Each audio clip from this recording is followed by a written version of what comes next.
I remember he picked up a part, he dropped the part on the ground, he picked the part up, blew dust off of it or whatever, and stuck the part in the transmission. And I remember my father saying, that is not gonna work. That he done dropped stuff on the ground? What the hell? How he a transmission expert?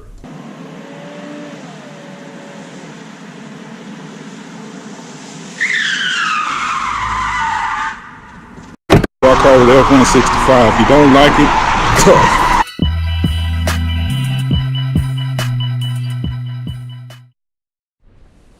Alright, Dre here. I want to tell you guys a story about the first time I actually dropped the pan, changed the fluid on transmission.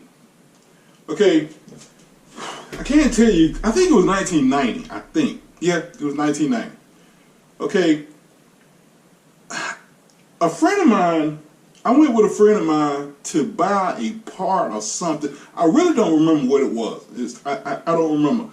But we was in South Georgia, and we went to this guy's house, some guy's house, and again, I don't remember what my friend went to buy. But this guy had like maybe 5 cars parked side by side in his backyard. It was country house or whatever. So he had this 75 Toyota Corona station wagon. And I remember it's like a yellow color with a bench seat and a shift on the column. Automatic shift on the column. I had never seen a Corona with automatic on the column. I've seen them in the floor, but never on the column. And a bench seat at that. Well, anyway, I asked the guy what he wanted for the wagon, and I think I paid $150. I think. It may have been $180, but I don't think it was much more than that. So I asked the guy, I was like, what's wrong with the car? And he said, nothing. Well, I remember I went home, got the money, came back, and I bought this car. And I drove it home. And well, for some, I don't remember, this was back in, this is 29 years ago, okay? I don't remember what happened. When something happened, I remember we stopped at a gas station, we did something or another. Anyway, I drove it home. I drove it for maybe a day or two, and the transmission started to slip. At that time, I had a cousin that was living in Atlanta who was from Jacksonville, Florida. He actually came up here to work in a Buick dealership to train people to rebuild that Buick Grand National transmission. Something about it, they was having problems, even though this was 1990, he came to Atlanta to train some people how to build transmission. Not necessarily the Buick Grand National, but I think that was his specialty. That's what it was. His specialty was at 200, but he came up here to train some people on how to rebuild some GM transmissions. Exactly which ones, I don't know. But anyway, he told me to drop the pan, change the fluid and filter. Okay, now, I left out a part. When I was younger, like maybe 13 or 14, my mother had 2 school buses. She had a 1980, she had a 1984 Chevrolet, they were called G30 back then. They were basically 3500. The little short school buses, you ever heard people talk about the short school bus? Well, my mother owned 2 of them. 16 passenger school buses. Anyway, they were basically Chevrolet 3500 vans is what they were. Dual wheels, whatever. So anyway, my father taught me how to change the oil in both the buses or whatever. And I asked him, why don't we change the transmission fluid in the buses? And he told me that if you change the transmission fluid, the transmission will go out. It will mess up the transmission. And I'm thinking, like, even though I was 12 or 13, I thought that was kind of stupid. But my father, he knew a whole lot of stuff about cars, and I didn't want to doubt him, but I did doubt him. Because I asked him, why would the transmission go out after changing the transmission fluid and the filter? And he said, because you put the new fluid in there, and the transmission is used to the old fluid, and when you put the new fluid in there, it'll mess the transmission up, is what he told me. Well, that was one example that I learned that my father didn't know everything, right? But anyway, coming back up to 1990, 1990, I was 20. No, 1990, I was 19 years old. Yeah, 1990, I was 19 years old. Anyway, my cousin told me to drop the pan, change the fluid. All right. My father, when he found out I was going to do that, he was like, "You gonna F the transmission up? Don't do that. Don't listen to him." And I'm like, "Pop, he's a transmission expert." And my father was like, "Well, I'm just telling you what I know for a fact." Well, anyway, I believe my cousin before I was with my dad. So I dropped the pan, changed the filter, put the fluid back in. I don't remember what kind of fluid I bought. Back then, I put in transmission fluid. I don't remember where I got it from or whatever. But as soon as I drove the car, the transmission did not slip. I don't remember, I think it was slipping going to second gear, I think, but I really don't remember. I just remember it was slipping. Well, I didn't have any more problems out of the transmission. Thunder, hadn't heard thunder in a while. Ooh, starting to shake the house now. Anyway, so I asked my cousin, why, how did it help or whatever? And he explained to me that the transmission has a pump inside and it has to pump fluid around. If the filter is stopped up, it can't pump fluid around and the transmission slip. Made sense to me. Growing up, you know how a lot of people would tell you they couldn't drive sticks. They couldn't drive sticks, they drive automatic. Me, it was the exact opposite. I couldn't drive automatic. Every automatic I drive, I would tear up. Well, except for that Corona, I didn't tear that one up. And I actually had a 1980 Corona liftback with automatic transmission. By the way, I dropped the pan, changed the filter in it, and I didn't have any problems with it. All right, but I could not drive automatic transmission. I would just burn them up. And here's an example. My mother had a 78 Ford station wagon. It was a C5, burnt transmission up. I had a 70 LTD two-door with a 302, burnt that transmission up. My father had a 1974 Grand Fury police car, burnt that transmission up. He had a 1989 F-150, brand new, 89, I meant F-250. Anyway, I didn't burn that transmission up, but for whatever reason, it stopped shifting in the first gear. It started pulling off in second gear for about maybe a week. Well, I stopped driving it. My father was supposed to know everything about cars, never noticed that the transmission was pulling off in second gear. I remember riding with him, and he was pulling off, and the truck was straining to pull through second gear, and he just driving all normal like it. He didn't even notice it. And I really don't think he did notice it. But anyway, a few days later, it started back to pulling off in first gear. But I didn't drive the truck no more because I realized that if I keep driving, I was going to probably burn the transmission up. But when I think back, why did I burn up all those transmissions? Because we never dropped the pan, changed the filter. I believe that's the reason why. Because think about it, they were all old cars. People probably never changed the filters in them. And then when I got in there, and I have a heavy foot, because when I was young, I only knew 2 throttle positions, off or full throttle. That's all I knew. And I believe that's the reason why I burnt transmissions up in them. Also, something I was going to say about police cars. I don't know the new police cars are like this, because I haven't driven one. I can't remember the last time I drove a police car. But anyway, that Grand Fury, I thought something was wrong with the transmission because you couldn't put it down in low gear. It would go down to second and wouldn't go no lower. And I don't know, was it my father or somebody told me that police cars, they locked out of low gear because policemen, being stupid as they are, would, get excited and throw the transmission down in low gear and blow the engine up. So they locked out second gear.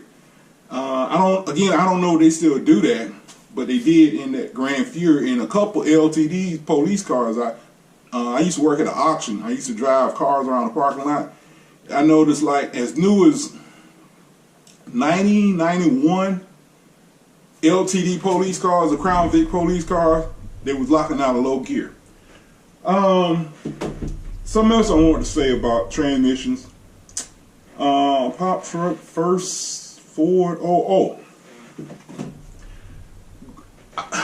growing up, okay, when I first started driving, cars had 3-speed automatic transmission. I started driving at 14, but it was 1985. Okay, overdrive transmissions were sort of kind of just starting to come out. I mean, they had been out for a few years. The first overdrive transmission I drove was my mom had an 82. She had an 82 sedan DeVille. It had the 4.1, 125 horsepower V8 and the 200 transmission. Okay, I tore the transmission up twice. It wasn't a new car, it was a used car, but I tore the transmission up twice. The first time I tore it up, I was bagging out of a liquor store. Don't ask. And I wanted to spin the tires, so I came up with a bright idea to rev the engine up and throw it in reverse. Well, all it did was pop and it broke something. It wouldn't bag up. So we had to push it out. And somehow I figured out you could put it in drive, it would pull off, but it pulled off in second gear. Had nothing but second gear. Well, anyway, I drove it home. All right, my father and them, they took it to, I don't know, transmission shop. And I'm not exactly sure, but I think they charged them like $2,000 or whatever to rebuild the transmission. And I think it was like a year later. I was riding down Bankhead and I got mad with somebody and I stumped the gas to go around them, and when it stumped, it dropped down to like first gear and all hell broke loose. And again, it had nothing but second gear. Alright, this time my parents was kind of broke. My mother couldn't afford to get it fixed. Well, my cousin came from Jacksonville to Atlanta, jacked the car up, took the transmission out, took it apart on the back of his pickup truck. I'll never forget this. I remember he went to my dad's junkyard. He took another transmission apart. He took something out of that transmission, came home, put it in that transmission with my mother. I remember he went to the store, he got something another, came back. I remember he picked up a part, he dropped the part on the ground, he picked the part up, blew dust off of it or whatever, and stuck the part in the transmission. And I remember my father saying, that is not gonna work. That he done dropped stuff on the ground? What the hell? How he a transmission expert? Well, anyway, my cousin put that transmission back together. And the only problem it had was it shifted to overdrive kind of firm. But he told my father that he meant for it to do that. He said it would last longer if it shifted that way. And well, anyway, the transmission never tore up again. I mean, he actually told my father that he can't tear it up. He's not going to tear that transmission up no more.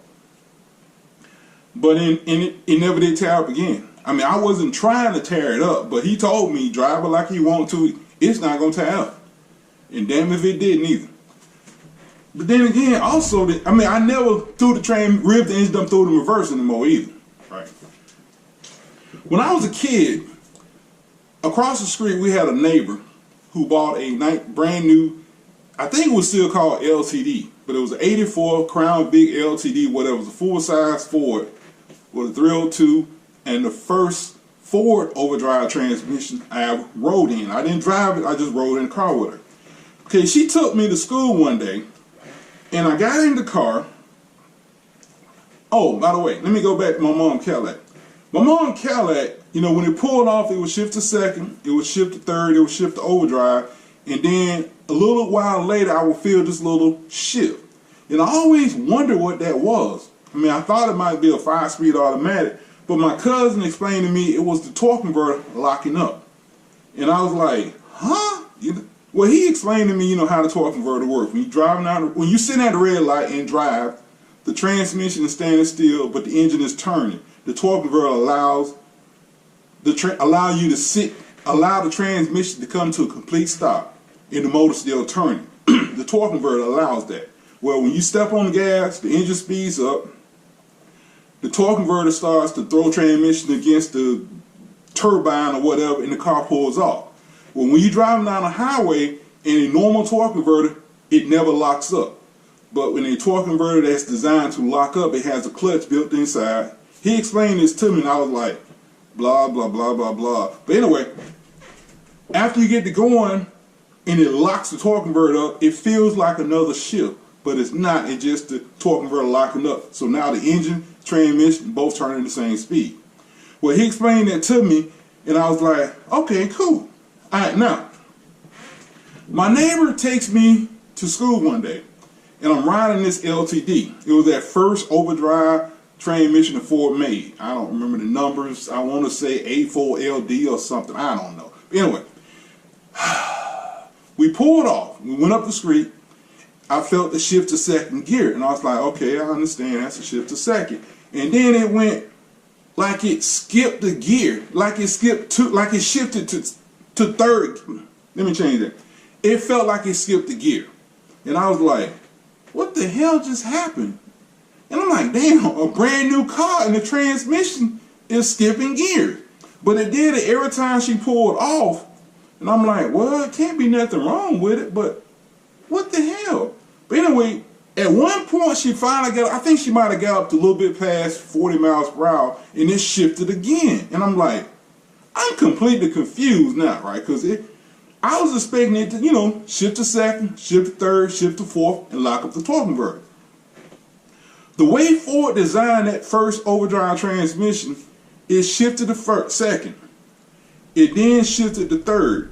In some kind of way, the transmission was designed where when it shifted to third, it would lock up the torque converter at the same time. So that's the reason why they would drop such a dramatic RPM drop. And it's, to a person like me that didn't know any better, I thought it was skipping a gear, but it wasn't. It was just locking the torque converter up at the same time it shifted to third.